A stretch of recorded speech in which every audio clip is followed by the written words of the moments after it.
तो नमस्कार, आदाब, सत श्री अकाल, राम राम, खमागणी दोस्तों। मैं रजनी स्वागत करती हूँ आपका हमारे चैनल द सक्सेस में। तो दोस्तों आज मैं फिर से आ गई हूँ छत पे, और पिछली बार वाला ही जो छत पे बैठी थी वो वीडियो ही आपने पसंद किया था, और यहाँ पे क्या लाइटिंग वाइटिंग सही रहती है, तो मुझे लगा कि ठीक है चलो छत पे जाके ही बनाते हैं।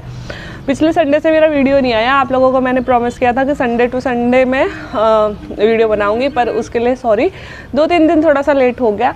तो आज जो वीडियो आपके लिए लेके आई हूँ, थंबनेल से आपको पता चल जाएगा, ये है बीएड पात्रता परीक्षा के लिए क्या स्ट्रेटेजी होनी चाहिए, कौन सी बुक्स पढ़नी चाहिए। और बहुत मतलब आप है ना पात्रता परीक्षा पे बहुत ज़्यादा ध्यान नहीं देंगे, क्योंकि नॉर्मल में भी पात्रता परीक्षा 60% अंक आ जाते हैं। एक सामान्य पढ़ाई से हम किस तरह से कंपटीशन एग्ज़ाम, मतलब कि खुद हम रीट की तैयारी करते करते और खुद हम फर्स्ट ग्रेड सेकंड ग्रेड की तैयारी करते करते भी रीट की पात्रता परीक्षा पास कर लें। अब मेरे को पता है कि मेरे बहुत सारे सब्सक्राइबर ऐसे हैं जो मोस्टली फर्स्ट ग्रेड से रिलेटेड है ना, तो वो लोग सोचेंगे कि हम रीट की तैयारी क्यों करें या रीट की पात्रता एग्ज़ाम की तैयारी क्यों करें। तो उन सब के लिए भी ये वीडियो बड़ा मतलब इन्फॉर्मेशन वाला भी होने वाला है और बड़ा सहयोगी भी होने वाला है। क्योंकि मैं आपको बताऊंगी कि हर एक व्यक्ति को, मतलब जिसने भी बीएड कर रखी है और जिसने भी एसटीसी कर रखी है, देखो एसटीसी करने वालों के पास तो ऑप्शन है सिर्फ रीट है, और जिसने बीएड कर रखी है, जिसका सपना है फर्स्ट ग्रेड बनना या सेकंड ग्रेड बनना, उनको भी रीट की तैयारी करनी चाहिए। और क्यों करनी चाहिए वो मैं आज अपने एक्सपीरियंस से बताऊँगी कि हाँ, आप अलग से टाइम नहीं दो, लेकिन आप अपनी ही तैयारी के साथ किस तरह से रीट की पात्रता परीक्षा पास करके और फिर रीट की एग्ज़ाम भी पास कर सकते हो और ग्रेड 3 का टीचर बन सकते हो। अब आज का वीडियो होएगा हमारा पात्रता परीक्षा वाला, कि पात्रता परीक्षा में हम क्या सीमित चीज़ें पढ़े जिससे हम पात्रता परीक्षा पास कर ले।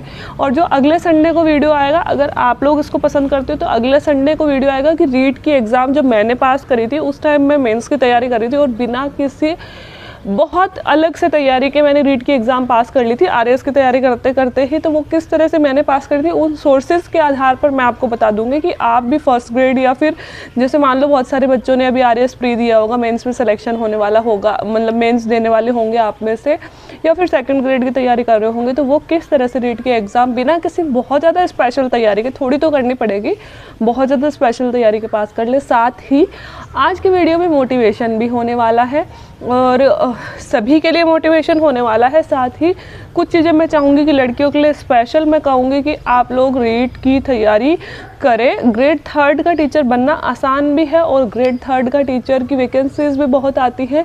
और मैं कहूँगी कि आप सभी लोग, स्पेशल लड़कियों से कहना चाहूँगी कि आप सभी लोग भी रीट की तैयारी करें, ताकि आप एक जॉब्स अपनी है जो वो की सिक्योर कर पाएँ। ठीक है, तो वीडियो शुरू करते हैं। देखो, सबसे पहले तो मैं आपको क्यों कह रही हूँ कि आपको बीएड करनी चाहिए। आप जिसने भी आपने बीएड कर रखी है, देखो एसटीसी कर रखी है, उनके लिए तो है ही कि वो लोग तो रीट की तैयारी करेंगे ही। जय श्री राम फिर बंदर आ गया भाई। जो एसटीसी करेंगे वो तो रीट की तैयारी करेंगे ही, है ना। और साथ ही जिन्होंने बीएड कर रखी है, उन लोगों को भी रीट की तैयारी क्यों करनी चाहिए वो मैं आपको बताऊंगी। देखो, अभी ना बहुत सारे लोगों का सपना होता है, जब हम नए आते हैं किसी भी एग्ज़ाम की तैयारी करने, जैसे अभी हमने कॉलेज करी और अब किसी एग्ज़ाम की तैयारी करना चाह रहे हैं, तो हमारे ना सपने बड़े होते हैं कि हम तो ऑफिसर ही बनेंगे, हम तो गजेटेड पोस्ट पे ही जाएंगे, हमें तो छोटी मोटी नौकरी चाहिए ही नहीं, हम कॉलेज लेक्चरर ही बनेंगे। ये बहुत सारे सपने होते हैं, और हर एक बच्चे के होते हैं, जो भी पढ़ाई में थोड़ा सा भी इंटेलिजेंट होता है ना, ठीक होता है, उस सब के सपने होते हैं कि हमें एक ऑफिसर रैंक की या फिर एक गजेटेड पोस्ट सिक्योर करनी है। और बहुत सही सपने हैं। मैं हमेशा कहूँगी कि सपने बड़े होंगे तभी हम बड़ी राहों पे चल पाएंगे, है ना। बड़े सपने, अचीवमेंट भी बड़ा होगा, मैं हमेशा ये चीज़ कहती हूँ आपको। लेकिन आज उससे थोड़ा सा विपरीत भी आपको कहूँगी। मैंने आपको मेरे पॉजिटिव पक्ष दिखाए कि भाई मैंने सपना बड़ा देखा आरएएस का, तो फिर देखो मेरे को फर्स्ट ग्रेड मिल गई, या ये मिल गई, वो मिल गई, है ना। लेकिन जीवन की ना एक सच्चाई यह भी होती है कि जो मैंने मेरे अनुभवों से समझी, मेरा भी सपना था कि मैं सिर्फ और सिर्फ आरएएस बनूंगी, एक ऑफिसर रैंक सिक्योर करूंगी, है ना। मेरा भी सपना था, और मेरे पापा भी चाहते थे कि मैं एक मतलब मेरे बच्चे ऑफिसर ही बने, छोटी मोटी जॉब हमें चाहिए ही नहीं। और हमने भी ये चीज़ें शुरू कर दी। लेकिन हुआ क्या कि देखो, मैंने ना 2000 जैसे मेरी तैयारी कॉलेज शुरू हुई, उसके बाद में मैंने नेट के अलावा और मैंने आरएएस के अलावा कोई फॉर्म ही नहीं भरा। ठीक है। और जैसे मैंने आपको बोला 2017 की बात है, जबकि मैं मेंस दे चुकी थी आरएएस का, एक बार पहले प्री पास कर चुकी थी और इस बार मैं प्री में फ़ेल हो गई थी। तो मेरे सामने ना बड़ी दुविधा हो गई थी कि यार मैं प्री में ही फ़ेल हो गई, मेरे पास और क्या ऑप्शन है लाइफ में करने के लिए, है ना। उस टाइम मेरे पास में कोई भी ऑप्शन नहीं था। तो मैंने सोचा कि यार काश मेरे पास कुछ और होता, तो कम से कम, क्योंकि 2017 तक आते आते ना घर वालों का प्रेशर भी बहुत ज़्यादा आ गया था, क्योंकि कॉलेज करे हुए 3-4 साल 5 साल हो गए थे लगभग। तो कि भाई अब प्रेशर भी बहुत ज़्यादा आ गया था कि अब तो आप लोग मतलब शादी वादी भी करनी है। और जैसे फेल हो जाते हैं बच्चे तो घर वाले भी तो चाहते हैं कि भाई ठीक है पास नहीं हो रहे तो और नहीं तो शादी कर दें, है ना। इस तरह का प्रेशर भी आ गया था। तो मैं चाहती थी कि अब मैं करूँ क्या।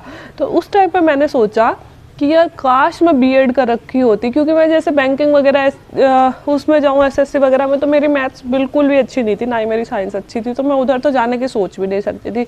आरएएस में प्री में फ़ेल हो गई थी, नेट की एग्ज़ाम भी मेरे से पास नहीं हो रही थी, तो मैं क्या करती, है ना। मेरे सामने ऑप्शन नहीं था।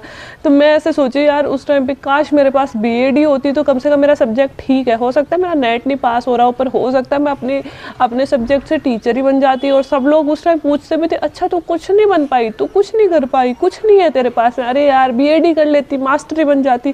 उस तरह से लोग भी ताने देने लग जाते हैं। उस टाइम पे ना यार बड़ा प्रेशर होता है कि एक फेल हो गए, घर वालों से पैसे कैसे मांगे, फेल हो गए, घर वालों का प्रेशर आ रहा है शादी को करने का, फेल हो गए तो हमारे सामने आगे करियर क्या चूज़ करें हम, क्या मतलब अपन 4-5 साल 3-4 साल तैयारी कर चुके होते हैं किसी बड़े एग्ज़ाम की, लेकिन बाय बैड लक के हमारी एग्ज़ाम पास नहीं हुई, तो फिर क्या हम,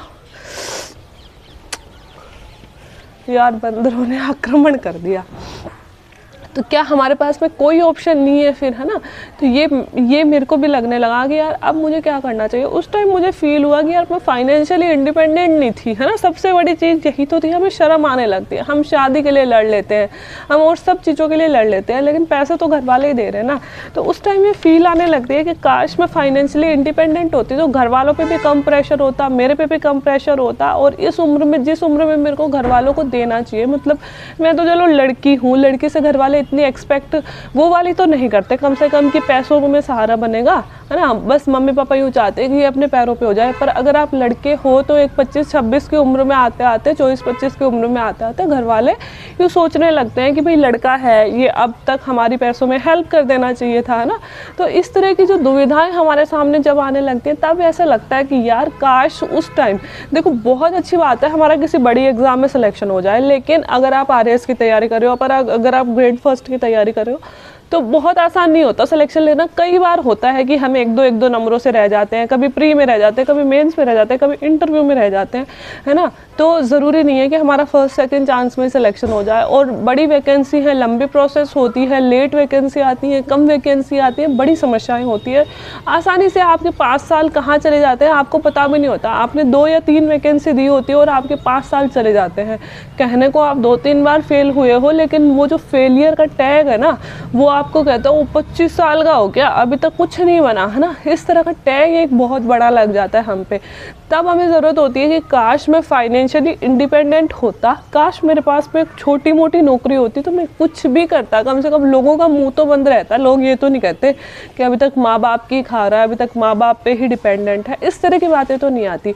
उन सारी चीज़ों से बचने के लिए क्योंकि मैंने मेरे अनुभवों से जाना कि यार कुछ भी हो जाए, सारी चीज़ें एक तरफ, हमारा ऑफिसर बनने का सपना एक तरफ, गजेटेड ऑफिसर बनने का सपना एक तरफ, सबसे पहला निर्णय होता है कि हम बहुत छोटी सी उम्र में एक नौकरी प्राप्त कर लें। चाहे वो नौकरी एक कांस्टेबल की ही हो, चाहे वो नौकरी एक ग्रेड 3 के टीचर की ही हो, चाहे वह किसी क्लर्क की ही नौकरी हो। मैं ये नहीं कह रही वो B grade, C grade, D grade, कोई सी भी ग्रेड की नौकरी हो, पर एक नौकरी अगर अपने हाथ में आ जाती है, चाहे उसमें हमें 25, 30, 35 हज़ार रुपये ही मिल रहे हो, लेकिन वो हमें ना बहुत सहारा दे देती है, लोगों का मुंह बंद कर देती है कि यार ऐसा नहीं है कि हम अपने माँ बाप के पैसों पे डिपेंडेंट है। छोटे से उम्र में नौकरी पाने का ना अलग ही मज़ा होता है कि मतलब हम फाइनेंशियली इंडिपेंडेंट होते हैं, हम अपने करियर के फैसले खुद ले सकते हैं, क्योंकि हम में भी एक मैच्योरिटी आ जाती है। जब हम सर्विस में जाते हैं ना, बहुत लोगों से मिलते हैं, बहुत तरह की रेस्पॉन्सिबिलिटीज़ हम पे आती है, तो हम में ना एक मैच्योरिटी आ जाती है कि लाइफ में क्या सही है क्या गलत है ना।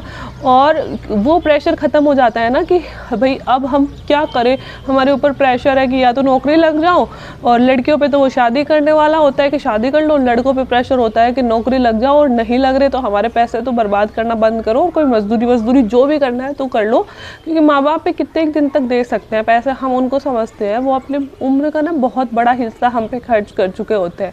और जब हम 24-25 साल की उम्र में पहुँचते हैं ना, तो वो चाहते हैं कि हम अब उनको रिटर्न बैक करें, और वो अपने मुंह से बोले ना बोले, ये हमारी रेस्पॉन्सिबिलिटी बनती है कि माँ बाप रिटर्न बैक, हम माँ बाप को हम रिटर्न बैक करने लगे उस उम्र तक आते आते। और कई बार बैड लक की वजह से, बड़ी नौकरी की चाह की वजह से हम नहीं कर पाते। इसलिए मैं चाहती हूँ कि एक बार जैसे ही हमारी ग्रेजुएशन होती है और हमारी बीएड होती है, या फिर आपने एसटीसी करी है, 12th बाद में एसटीसी करके आप रीट की तैयारी करने लगी हो, एक बार यार थोड़े से 6-1 महीने तैयारी कर लो।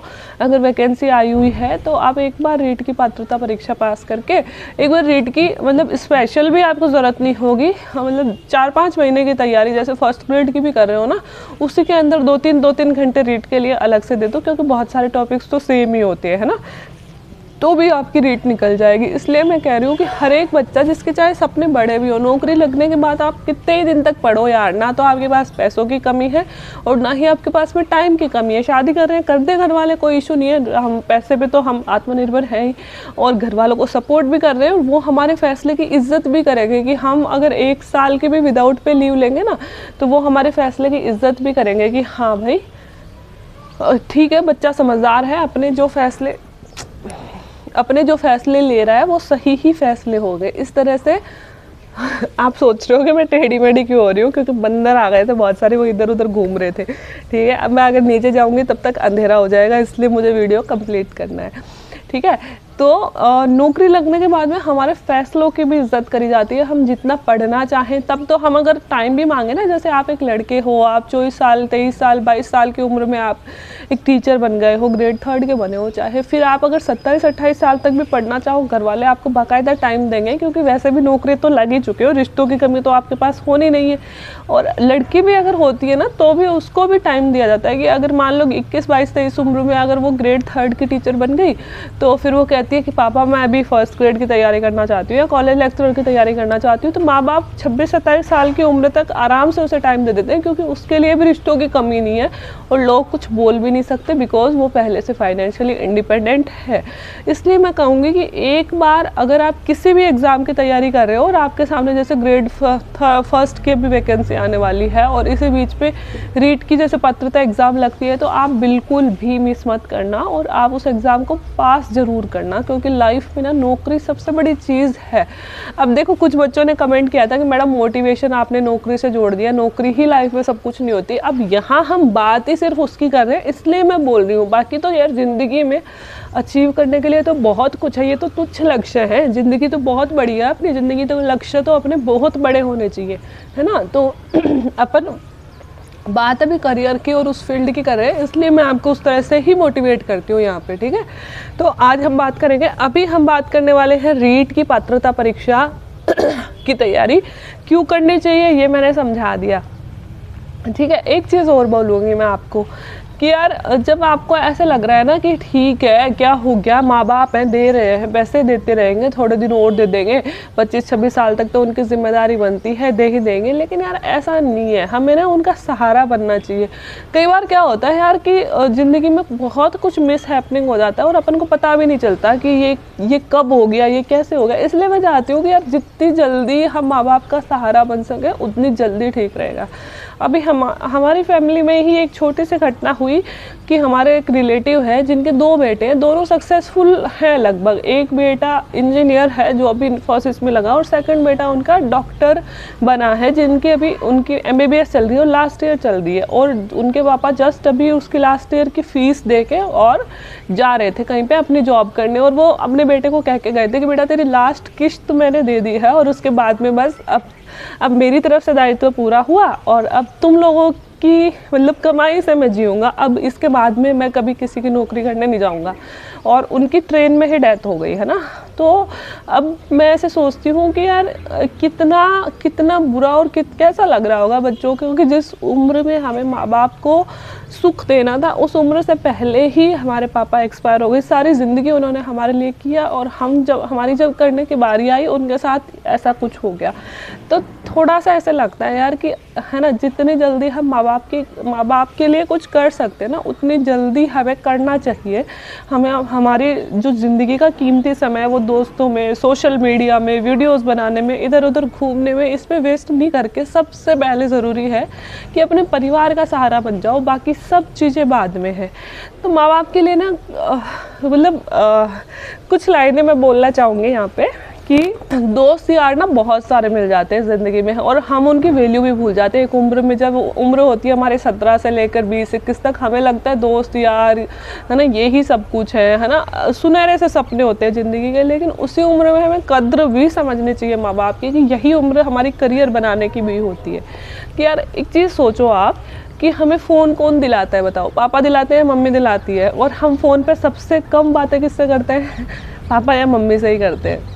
हमारे फ़ोन में सबसे कम फ़ोटोज़ किसकी होती है? मम्मी पापा की होती है, जबकि उन्हीं के पैसों से हमने फ़ोन ख़रीदा। फिर भी आप देखोगे कि उनके साथ हमारी कितनी कम फ़ोटोज़ होती हैं।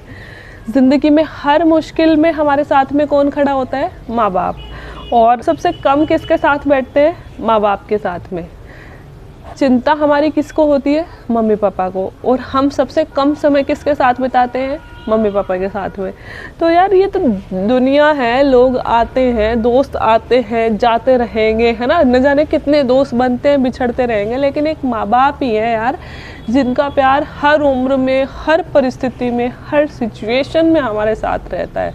तो ये देरी मत करो कि हम कल कर लेंगे मम्मी पापा के लिए, ये तो हमारी ऐश करने की उम्र है, ये तो हमारी खेलने कूदने की उम्र है। नहीं यार, उन्होंने हमारी ज़िंदगी का, अपनी ज़िंदगी का बहुत बड़ा हिस्सा हमें दे दिया। अब हमारा मतलब हमारा कर्तव्य बनता है कि हम अगर 21-22 साल के हो गए तो अब हमें रिटर्न बैक करने लगे। जितनी जल्दी हो सकता है उतनी जल्दी उनको, उनका सहारा बनने की कोशिश करें। इसलिए नौकरी छोटी बड़ी जो भी मिले, एक बार जो भी मिले वो आप हाथ में ले लो और फिर आप अपने सपनों के लिए मतलब लड़ने लगो कि यार एक बार नौकरी मिल गई, अब मैं बड़ी से बड़ी एग्ज़ाम की तैयारी करूँगा, क्योंकि अब मैं एक बार परिवार का सहारा बन गया, अब मेरे पास में वो वाला प्रेशर नहीं है ना। इस तरह से सोच के सूरज तो डूब गया, आप लोगों को दिख भी रहा होगा। अब हम बात करते हैं लड़कियों की। जो मैंने कहा था कि लड़कियों को क्यों ज़रूरी है कि उन्हें तो रीट की तैयारी या फिर कोई भी एक नौकरी हाथ में ले ही लेनी चाहिए।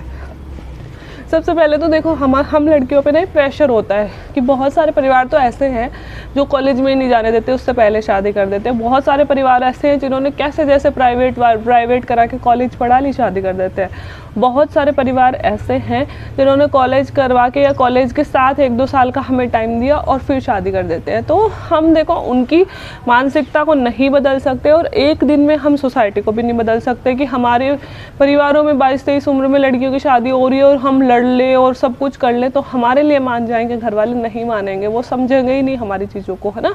तो हमारे लिए ज़रूरी क्या है कि भाई जैसे ही आपकी 12वीं होती है आप एसटीसी कर लो, या फिर जैसे ही बीए होती है आप बीएड कर लो, और आप कोई भी एग्ज़ाम एक बार को वो ज़रूरी है कि हम रीट की एग्ज़ाम या कोई भी एग्ज़ाम की तैयारी करने लगे ताकि हमें नौकरी मिल जाए, है ना। क्योंकि यार लड़कियों के सपने ना बड़ी जल्दी तोड़े जाते हैं या फिर बड़ी जल्दी शादी के नाम पे मिट्टी में मिलाए जाते हैं। वो खान सर ने एक लाइन बोली थी ना कि कौन कहता है कि कफन सिर्फ सफ़ेद रंग का होता है। मैंने बहुत सारी लड़कियों को लाल लहंगे में दफन होते देखा है। तो ये बात पूरी तरह से सच्चाई है कि मैं एक लड़की हूँ और मैं इस चीज़ को बहुत अच्छे से समझ सकती हूँ कि बहुत सारी इंटेलिजेंट हमारे साथ की लड़कियाँ थी जिनके सपने सिर्फ इसलिए रह गए, जो कुछ भी नहीं बन पाई लाइफ में, और वो आज एक सिंपल सामान्य ज़िंदगी, घरेलू वाइफ वाली ज़िंदगी जी रहे हैं। हालांकि वो भी कम नहीं होती, मैं उनकी बहुत रेस्पेक्ट करती हूँ, पर वो उनमें इतनी काबिलियत थी कि वो बहुत आगे जा सकती थी करियर वाइज भी, लेकिन घर वालों ने कभी उनकी कदर ही नहीं समझी और घर वालों ने समझा ही नहीं कि हमारी बेटियां भी कुछ कर सकती है, और बहुत कम उम्र में उनकी शादी कर दी। तो यहाँ मैं घर वालों के लिए भी एक मैसेज है, जो भी पेरेंट्स हैं जो मेरा वीडियो देख रहे हैं उनके लिए भी कहना चाहूँगी कि यार देखो, आप हमारे लिए बहुत करते हो, हमें पता है। बेटियों को आप बेटों जितना प्यार करते हो, कहीं कहीं बेटों से भी ज़्यादा प्यार किया जाता है। और आप सारी ज़िंदगी, अगर आपके घर में एक बेटी है, 2 बेटी है, आप सारी ज़िंदगी अपनी कमाई का कुछ टुकड़ा बेटियों के लिए जोड़ते रहते हो कि भाई बेटी की शादी करनी है, बेटी की शादी करनी है। तो मैं सिर्फ इतना सा कहूँगी कि यार बेटी की शादी में जो पैसे आप दहेज के लिए लगाते हो उसको 2 साल दे के वो पैसे उसके शिक्षा के लिए लगा दो, ताकि वो इतनी काबिल हो जाए कि ज़िंदगी में आगे ना चाहे कैसी भी सिचुएशन आए वो उस पर मतलब कम से कम उसका मुकाबला कर सके, वो फाइनेंशियली इंडिपेंडेंट हो जाए। बस उसको इतना सा टाइम, इतना सा सहारा और इतना सा मानसिक सहारा भी आप दे दो कि बेटा तू कर सकती है, तू पढ़, तू पास हो जाएगी। और उसको थोड़ा सा टाइम दे दो, थोड़े से उस पर पैसे खर्च कर दो कि उसको जिस कोचिंग की ज़रूरत है, जिन किताबों की ज़रूरत है, वो किताबें दहेज के पैसे रहने दो और वो किताबें उसको दिलवा दो। मैं मेरे घर वालों का यह एग्जाम्पल दूँ आपको कि मेरे घर वालों में हम पापा और 3 भाई हैं और उन सब के 2 बेटियां थी और हमारे एक बेटा है तीनों भाइयों के। और जब मतलब पापा और ने देखा था कि बहुत ज़्यादा दहेज वाला सिस्टम और ये सब चल रहा है, हम शेखावाटी से हैं और शेखावाटी में बहुत दहेज चलता है, तो पापा और ने देखा कि यार हम ना अपनी बेटियों को इस लायक बनाएंगे, ना तो हम दहेज लेंगे और ना हम दहेज देंगे, तो हम अपनी बेटियों को इस लायक बनाएंगे कि किसी की दहेज मांगने की हिम्मत ही नहीं हो। और आज हम में से 6 बहनों में से 5 बहनें सरकारी नौकरी में हैं और मेरी भाभी जो है वो खुद RAS ऑफिसर है, भाई तीनों RAS ऑफिसर हैं, एक भाई आर्मी में है, 2 भाई RAS ऑफिसर हैं। और जो हम बेटियां हैं वो सभी, मेरी 2 बहनें RAS ऑफिसर हैं, 2 हम टीचिंग ग्रेड में आ गए, 3 हम टीचिंग लाइन में आ गई, तो हम सारी बहनें मतलब फाइनेंशियली इंडिपेंडेंट है। और किसी भी लड़की की शादी में हमारे परिवार में 1 रुपये का दहेज नहीं दिया गया किसी भी लड़की की शादी में। और वो किस लिए पॉसिबल हुआ, किस लिए इसी समाज में हम हैं, जिस समाज में आप लोग जी रहे हो, वो किस लिए पॉसिबल हुआ, क्योंकि हम सबको पापाओं ने, हालांकि हमें थोड़ा समय लगा, उनको भी समय लगा और उनको भी बहुत सारी बातें समाज की सुननी पड़ी, पर उन्होंने हमें इतना सक्षम बना दिया कि सामने वाले को बोलने की हिम्मत नहीं हुई कि हमें दहेज चाहिए, क्योंकि हम सभी फाइनेंशियली इंडिपेंडेंट हैं सारी बहनें। तो ये होता है समाज में एग्जाम्पल देना। तो मैं सभी पेरेंट्स से कहना चाहूँगी कि यार मुझे पता है आप सब लोग हमसे बहुत प्यार करते हो, अपनी अपनी सबकी बेटियों से सब बहुत प्यार करते हो, पर उन्हें थोड़ा सा समय दे दो यार, दहेज की जगह उन्हें काबिल बना दो। पता है क्या, आप लोग हमारे लिए बहुत अच्छा करते हो, हमारे लिए बहुत अच्छा ससुराल ढूंढते हो, बहुत अच्छा लड़का ढूंढते हो, आप लाखों रुपए दहेज में देके हमारे लिए एक ऑफिसर ढूंढ लेते हो, ठीक है। लेकिन ना ज़िंदगी का कोई पता नहीं होता। कई बार होता है कि नियति के हिसाब से कुछ ख़राब हो जाता है कि मान लो हस्बैंड की डेथ हो जाए तो वो लड़की कहीं ना कहीं ससुराल वाले उसका साथ नहीं दे, वो लड़की मतलब क्या कर लेगी, वो लड़की अपने पियर पक्ष में आ जाएगी। पियर पक्ष में भी माँ बाप है, जब तक उसका सहारा है, हो सकता है भाई उसको सहारा दे नहीं दे, तो वो लड़की एक तरह से अनाथ हो जाती है, उसके पास कुछ नहीं होता करने को। और इसी तरह से कई बार होता है कि हस्बैंड ही खराब निकल जाता है। कई बार इतना दहेज देने के बाद में भी उधर से दहेज की मांग की वजह से लड़कियों को उसी घर में मारा पीटा जाता है, निकाल दिया जाता है ना। बहुत सारी सिचुएशन लड़कियों के साथ में हो जाती है। हर एक सिचुएशन लड़की इसलिए झेलती रहती है कि उसको पता होता है कि मेरे माँ बाप ने इतना दहेज का पैसा दिया है यार, मैं ना वापस नहीं जा सकती हूँ, क्योंकि मेरा बाप तो कंगाल हो चुका है मुझे दहेज देने में। अगर वही लड़की उस टाइम पे पढ़ी लिखी होती और वो फाइनेंशियली इंडिपेंडेंट होती, तो पहली बात तो ससुराल वालों की बहुत कम हिम्मत होती है फाइनेंशियली, जो लड़की स्टेबल होती है उसके साथ में कुछ भी डिमांड करने की, या क्योंकि उसे पता है लड़की अपने से डिमांड नहीं कर रही, अपना खुद का कमा रही है, खुद का इतना खा रही है, इतनी मतलब स्ट्रोंग है। एक तरह से ऐसा आ जाता है ना कि लड़की खुद स्ट्रोंग है, तो इतना नहीं होता। दूसरा, अगर हो भी जाए, क्योंकि नियति का कोई भरोसा नहीं है यार कि हमारे साथ क्या होने वाला है, हमें कुछ नहीं पता, लेकिन अगर कुछ बुरा हो भी जाए तो कम से कम हमारे पास एक नौकरी है, या चाहे प्राइवेट ही हो, वो कुछ भी हो, हमारे पास में स्टेबिलिटी है, तो कम से कम हम अपनी ज़िंदगी तो सुधार सकते हैं। हमारा हस्बैंड अब्यूजिव निकल जाए, मारपीट करने वाला निकल जाए, ससुराल वाले ख़राब निकल जाएं, तो देखो दुख तो होगा, बुरा होगा, हमारे साथ जो हुआ है वो हुआ है कम से कम, लेकिन हम अपना आत्मसम्मान तो बचा सकें कि तू भाड़ में जा, तू जैसा है ये ले डाइवोर्स, और मैं मेरी ज़िंदगी कम से कम मेरे पैसों से तो कम से कम अच्छी बिता सकती हूँ ना यार, मैं कमाती हूँ, मैं किसी की मार खाने के लिए थोड़ी आई हूँ, है ना। इस तरह से हम लोग और पढ़ी लिखी लड़की में समझदारी भी होती है, उसे पता भी होता है कानून कहाँ तक अपने साथ है, हम कहाँ कानून की मदद ले सकते हैं, वो सब तो अलग बातें हैं। सबसे बड़ी चीज़ कि यार हमारे साथ कुछ भी गलत होता है तो हमारे पास में एक सहारा होता है कि यार मुझे कोई नहीं चाहिए, ना तो मैं माँ बाप पे बोझ हूँ, ना मैं ससुराल वालों पे बोझ हूँ, ना पति पे बोझ हूँ, ना भाई पे बोझ हूँ, है ना यार, मैं मेरी ज़िंदगी एक अच्छे तरीके से बिता सकती हूँ। तो इसलिए नौकरी ज़रूरी है। और इसलिए मैं हर पेरेंट्स से और हर लड़के से कहना चाहूँगी कि चाहे छोटी हो, चाहे मोटी हो, चाहे बहुत बड़ी हो, चाहे कैसी भी हो, पर एक बार आप अपनी बच्ची को फाइनेंशियली इंडिपेंडेंट बनाइए। इसलिए मैं लड़कियों से स्पेशली कहना चाहूँगी कि रीट की तैयारी तो ज़िंदगी में एक बार तो आप कर ही लीजिए कि आप अगर बड़ी एग्ज़ाम की तैयारी करने का टाइम नहीं मिल रहा तो कम से कम 6 महीने रीट की तैयारी कर लीजिए। और 6 महीने में 100% मैं लिख के देती हूँ आपकी रीट क्लियर हो जाएगी अगर 6 महीने आप डूब के पढ़ लेंगे तो, ठीक है। तो ये तो हुए प्रवचन, अगर आपका टाइम वेस्ट हुआ हो तो उसके लिए सॉरी। अब करते हैं हम रीट पात्रता एग्ज़ाम की बातें कि कैसे पात्रता एग्ज़ाम में कौन से सब्जेक्ट होते हैं और कहाँ से हम तैयारी कर सकते हैं। बहुत शॉर्ट में बताऊँगी मैं, क्योंकि बहुत ज़्यादा जोर आपको पात्रता एग्ज़ाम पे नहीं देना है, तो बहुत शॉर्ट में बताऊँगी मैं आपको कहाँ से क्या पढ़ सकते हो। और सिर्फ उन्हीं चीज़ों का भी अगर सहारा लोगे ना तो भी आप पास हो जाओगे, ठीक है। तो अब शुरू करते हैं रीट पात्रता एग्ज़ाम की तैयारी आप कैसे करें। देखो, जब मैंने रीट की तैयारी शुरू करी थी ना तब पात्रता एग्ज़ाम होती नहीं थी। मतलब शुरू क्या करी थी, मैंने जिस साल रीट पास करी थी, शायद 2020-21 वाली वैकेंसी थी वो पास करी थी, तब पात्रता एग्ज़ाम नहीं होती थी। मैंने तो डायरेक्ट एग्ज़ाम दी थी और मेरी पास हो गई थी, है ना। तो उस टाइम मैंने पात्रता एग्ज़ाम की तैयारी नहीं करी थी, पर अभी पात्रता की परीक्षा चल रही है। तो मेरी अभी एक छोटी बहन है जिसका सिलेक्शन हुआ है ग्रेड 2 में, तो मैंने कुछ सहारा उसका लिया और कुछ मेरे एक्सपीरियंस से मैं आपको बता रही हूँ कि हम क्या क्या सोर्सेज से क्या क्या चीज़ें पढ़ सकते हैं रीट पात्रता के लिए, ठीक है। तो सबसे पहले तो रीट पात्रता का जो एग्ज़ाम होता है 150 क्वेश्चन आते हैं, हर क्वेश्चन 1 नंबर का होता है और 150 ही क्वेश्चन आते हैं और एक नंबर का एक क्वेश्चन होता है, मतलब 150 अंक का पेपर होता है, ठीक है। कोई माइनस मार्किंग नहीं होती है, जैसे कि हर एक एग्ज़ाम में माइनस मार्किंग होती है, पर पात्रता में कोई माइनस मार्किंग भी नहीं होती है। अब इसकी पात्रता के सिलेबस को हम 4 भागों में बांट सकते हैं। मोटे मोटे तौर पर 4 चीज़ें अपन को पढ़नी होती है, एक साइकोलॉजी, एक हिंदी इंग्लिश और एक अपन को पढ़नी होती है सोशल साइंस, ठीक है। तो सबसे पहले अपन साइकोलॉजी पे चलते हैं। हर एक पार्ट 30-30, देखो साइकोलॉजी 30 नंबर की है, 30 क्वेश्चन आएंगे, हिंदी 30 नंबर की है, 30 क्वेश्चन आएंगे, इंग्लिश 30 क्वेश्चन की है, 30 नंबर आएंगे। और सोशल साइंस वाला पार्ट पढ़ा होता है क्योंकि इसमें चीज़ें भी बहुत सारी दे रखी है, इसलिए 60 नंबर की सोशल साइंस है और 60 क्वेश्चन आएंगे, ठीक है।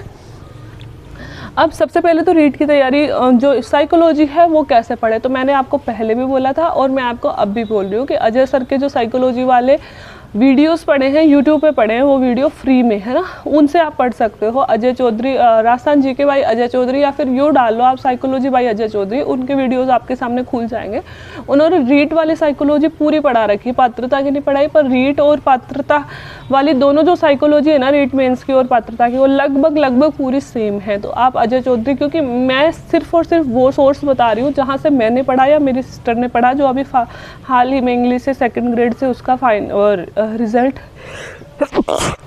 आया है और मतलब फाइनल कट ऑफ भी अभी आने वाली है, उसके बहुत अच्छे नंबर हैं और उसने अभी ग्रेड 3 भी पास किया है। तो उससे पूछ के भी मैं बता रही हूँ कि उसने भी, क्योंकि उसको भी मैंने ही सजेस्ट किया था अजय चौधरी पढ़ने के लिए। मैं पहले भी आपको कई बार अजय चौधरी सर से पढ़ने के लिए सजेस्ट कर चुकी हूँ, क्योंकि जब मैंने रीट की तैयारी करी थी तो मैं RAS की तैयारी करी थी और हमारे RAS में उस टाइम पर साइकोलॉजी चलती भी नहीं थी। बाद में तो हमारे मेंस में थोड़ी साइकोलॉजी चलाई, लेकिन उस टाइम नहीं चलती थी। तो मैंने सिर्फ और सिर्फ यूट्यूब पर अजय चौधरी सर की क्लासेस ली थी, उनके एग्जैक्टली जैसे उन्होंने बताया ना वैसे के वैसे नोट्स तैयार कर लिए और उन्हीं नोट्स को बार बार पढ़ती रही। और मेरी इतनी शानदार साइकोलॉजी थी कि मेरे रीट के साइकोलॉजी में 1-2 क्वेश्चन गलत हुए थे, पूरी साइकोलॉजी में एक भी क्वेश्चन गलत नहीं होता, उन्होंने बहुत बढ़िया पढ़ा रखा है। तो वहाँ से आप साइकोलॉजी पढ़ सकते हो। दूसरा, हिंदी के लिए मैंने पहले भी बताया। और हाँ, साइकोलॉजी के लिए आप अजय चौधरी सर की, अगर आपको यूट्यूब पे अभी फ़िलहाल नहीं मिलते हैं तो अजय चौधरी सर ने ऐप बना रखा है स्पेशली, तो उनका ऐप भी सर्च कर सकते हो। और मैंने अपनी वो सिस्टर से पूछा था, 499 रुपये का उनका कोर्स आता है पूरा रीट का, उसमें साइकोलॉजी भी आ जाती है, तो आप वहाँ से वो कोर्स भी खरीद सकते हो। और रही बात कि अजय चौधरी सर अभी अवेलेबल नहीं है, लेकिन फिर भी अपन कोर्सेज खरीद सकते हैं, परचेज कर सकते हैं। अगर आप उनका ऐप खोलोगे तो वो परचेज हो जाएंगे, उसमें कोई इशू नहीं है, ठीक है। दूसरा, हिंदी के लिए ना, हिंदी में वही 30 क्वेश्चन आएंगे 30 नंबर के होंगे। तो हिंदी में जैसे मैंने पहले भी बताया था आपको और फोटो भी दिखाई थी उस वीडियो में बुक्स वाली में कि 9 से 12 की जो व्याकरण आती है, हिंदी व्याकरण, सिर्फ और सिर्फ वो पढ़नी है। इतनी पतली सी किताब आती है और आप 9 से 12 की हिंदी व्याकरण पढ़ लो। वो पात्रता में भी आपकी सहायता करेगी और वो रीड मेंस में भी आपकी सहायता करेगी। सेम चीज़ें आएंगी, कोई दिक्कत नहीं है, यहाँ भी सहायता करेगी, वहाँ भी सहायता करेगी। और हर एक जिसमें भी हिंदी इंग्लिश आता है हर एक एग्ज़ाम में, उसमें सब में वो सहायता करेगी। तो रीड के हिंदी के लिए आपको 9 से 12 की हिंदी व्याकरण पढ़नी है, ठीक है। और शिक्षण विधि जो आती है हिंदी के लिए, उसके लिए आप पात्रता की रीट की जो गाइड आती है ना, रीट एग्जाम के लिए जो गाइड खरीदोगे, शिक्षण विधियाँ उसमें से पढ़ सकते हो आप। शिक्षण विधियाँ तो मैंने भी गाइड में से ही पढ़ी थी, तो कोई भी गाइड ले लो, लक्ष्य वाली गाइड ज़्यादा बेटर आती है, तो लक्ष्य वाली गाइड खरीद लेना। एक रीट की वो सारे सब्जेक्टों में आपकी सहायता कर देगी। इसके अलावा रही बात इंग्लिश की, इंग्लिश में भी वही 30 नंबर के 30 क्वेश्चन आते हैं। तो इंग्लिश के लिए भी आप जो लक्ष्य वाली गाइड आती है वो आप खरीद सकते हो, क्योंकि इंग्लिश का ना वो लेंथी सिलेबस हो जाता है, तो ज़्यादा लेंथी अपन को पढ़ना नहीं है कि हम रस्तोगी वस्तोगी में से पढ़े, वो नहीं हो पाएगा। मैंने पहले भी बताया है, सिर्फ जो अपनी गाइड आती है लक्ष्य वाली वो खरीद लो। और मुझे गाइडों में एक ही गाइड पे भरोसा होता है, लक्ष्य की। मैंने आरएस के लिए भी बहुत सारी चीज़ों में लक्ष्य गाइड का ही हेल्प ली है, तो मैं आपको हमेशा वही सजेस्ट करूँगी कि अच्छी गाइड है, आप उसमें से पढ़ सकते हो, है ना। तो 3 चीज़ें हो गई। अब चौथा बचा अपना सामाजिक विज्ञान या फिर सोशल साइंस। इसमें 60 क्वेश्चन आते हैं, 60 नंबर के आते हैं। तो सोशल साइंस में सबसे पहले तो देखो अलग अलग पार्ट्स है सोशल साइंस में, जैसे हिस्ट्री है, भूगोल है, राजनीति विज्ञान है, इकोनॉमिक्स है, प्रौद्योगिकी है। तो इसके लिए मैं आपको बोलना चाहूँगी कि हिस्ट्री के लिए तो ना आरबीएससी की किताबें पढ़ो। जब पुराने वाली आरबीएससी की किताबें ना, एनसीईआरटीज़ नहीं बोल रही मैं, एनसीईआरटी से पहले हमारी राजस्थान सरकार ने आरबीएससी की किताबें चला रखी थी, और इसमें हिस्ट्री का जो सिलेबस दे रखा है ना पात्रता परीक्षा में, वो बिल्कुल आरबीएससी की किताबों में से है और बहुत सारे क्वेश्चन पढ़ते भी हैं उनमें से। तो हिस्ट्री के लिए तो आप वो 6 से 10 वाली, है ना, 12वीं तक तो जाना ही नहीं है आपको, 6 से 10 वाली आरबीएससी की किताबें पढ़ लो। उसमें से जो भी आपके सिलेबस में टॉपिक है वो टॉपिक उठा के मतलब इधर नोट्स बना लो। वही नोट्स आप रीट मेंस के लिए भी बना सकते हो, रीट मेंस में भी अपना सिलेबस देखते जाओ, और वही आरबीएससी की किताबों में जो भी इतिहास में आपके टॉपिक हैं वहाँ से भी बना सकते हो, दोनों एक साथ कवर हो जाएंगी।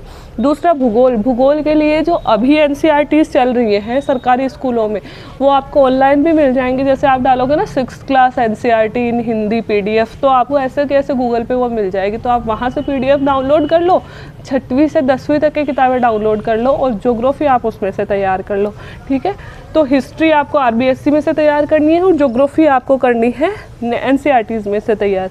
बाकी बची राजनीति विज्ञान। तो राजनीति विज्ञान का मैंने पेपर मतलब थोड़ा देखा था, क्वेश्चन थोड़े टफ हैं, और राजनीति विज्ञान आपको मिलेगी भी नहीं 6वीं से 10वीं तक आरबीएससी में। इसमें इतनी अच्छी राजनीति विज्ञान नहीं है। तो राजनीति विज्ञान के लिए एक तो नोट्स जो मार्केट में मिलते हैं ना रीट के, उनमें से कोई भी नोट्स खरीद सकते हो। एक मैंने SMS कोचिंग के नोट्स देखे थे, SMS कोचिंग के नोट्स आपको जैसे टोंक फाटक पे जाओगे जयपुर में तो वहाँ मिल जाएंगे, कहीं भी मिल जाएंगे आपको, वहाँ पे आप राजनीति विज्ञान के नोट्स खरीद सकते हो, है ना। वहाँ पे अगर खरीदोगे तो वो थोड़े शॉर्ट में भी दे रखे हैं और बढ़िया दे रखे हैं सारी चीज़ें, तो वहाँ से आप पढ़ सकते हो क्या, राजनीति विज्ञान। इकोनॉमिक्स के लिए आप लक्ष्य की गाइड पढ़ सकते हो। जैसे जो एक गाइड खरीदोगे ना, तो इकोनॉमिक्स के इतने कोई खास क्वेश्चन आते नहीं है, 1-2 क्वेश्चन मिलेंगे आपको, तो थोड़ी बहुत अगर पढ़ना चाहो तो लक्ष्य में से ही कवर कर लोगे। एक होती है प्रौद्योगिकी, है ना, प्रौद्योगिकी चलती है, वो अलग से डाल रखी है। तो उसमें भी मैंने देखा था कि कोई भी कोचिंग नोट्स जो मार्केट में अवेलेबल है उसके लिए भी मैं कहूँगी SMS वालों के नोट्स, जो मेरी सिस्टर ने भी वही खरीद रखे थे, वो बढ़िया है। तो उसने कहा था दीदी ये नोट्स अच्छे हैं, और मैंने जो प्रौद्योगिकी और राजनीति विज्ञान है वो SMS वालों में से लगभग तैयार करी थी, तो आप भी वहाँ से तैयार कर सकते हो, अच्छे नोट्स हैं, ठीक है। ऐसे करके आपकी सोशल साइंस पूरी हो गई, और 60 नंबर की सोशल साइंस आती है, 60 क्वेश्चन आते हैं।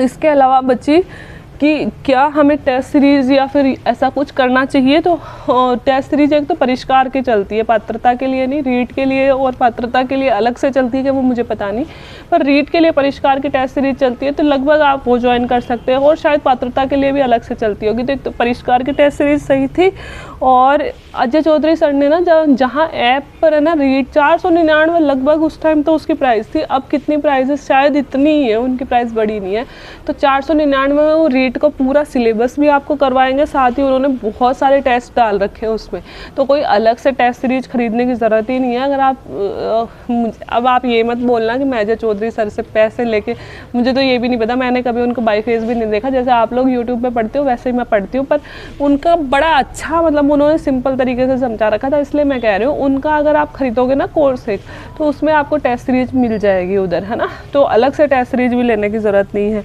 इसके अलावा जो एसएसटी के क्वेश्चन, जैसे मैंने ये सारे बताए ना एसएसटी के क्वेश्चन, तो एसएसटी का एक एनसीईआरटी जब किताबें पढ़ोगे ना आप, ये सोशल साइंस के लिए, जैसे कि आप इसके लिए किताब, इतिहास के लिए किताब पढ़ रहे, तो ये तो एक ऐप आता है एनसीईआरटी ऐप, नाम ही उसका है एनसीईआरटी बुक्स ऐप, है ना।